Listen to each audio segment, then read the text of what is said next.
Have you ever wanted something so badly that you cried for it, prayed for it, and sacrificed your sleep for it? Yet it still didn't happen? And have you ever looked back months or years later and realized that if it had happened, your life might have been destroyed? We often think that when Allah closes a door, He is punishing us. But what if every closed door is actually Allah's protection?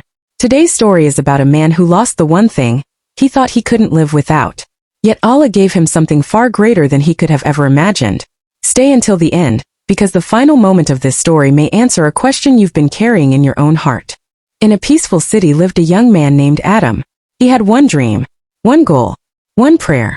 For 3 years he worked tirelessly to secure a position at a prestigious company in his field. He studied relentlessly, prepared day and night, sacrificed sleep, and gave up weekends. Finally, the day of the interview arrived. Adam walked out of the interview feeling confident. He was certain he had succeeded. Then came the waiting. 1 week, 2 weeks, and then the letter arrived. We regret to inform you that you have not been selected. Adam sat in his room staring at the wall. 3 years of effort seemed to vanish in a single moment. That night he couldn't eat. He couldn't sleep.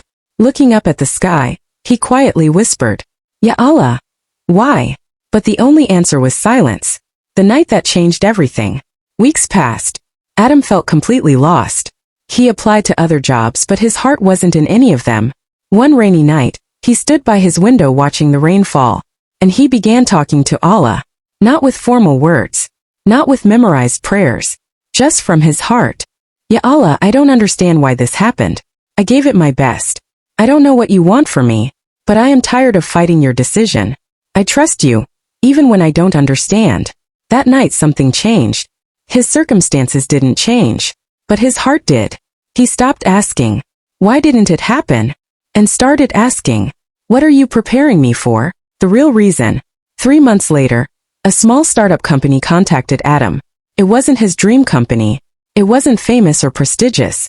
But something in his heart said, "Go." So he did. He worked hard. He learned. He grew.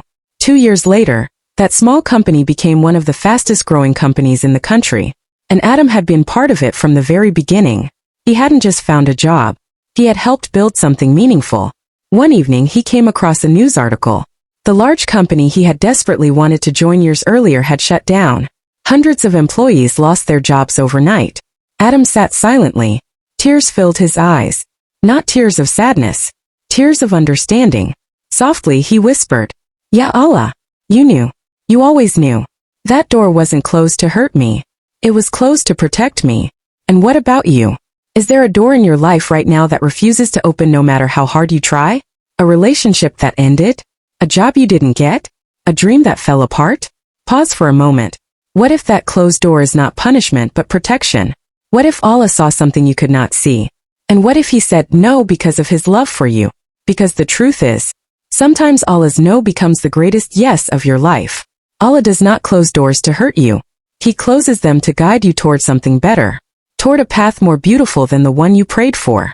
So the next time a door closes, don't ask, "Ya Allah, why me?" Instead ask, "Ya Allah, what are you preparing me for?" Because Allah's plan is always better than our expectations and greater than our prayers. If this story helped you feel, even for a moment, that your closed door might actually be Allah's protection, then it has served its purpose. Palms up together, trust Allah, because He sees what you cannot see.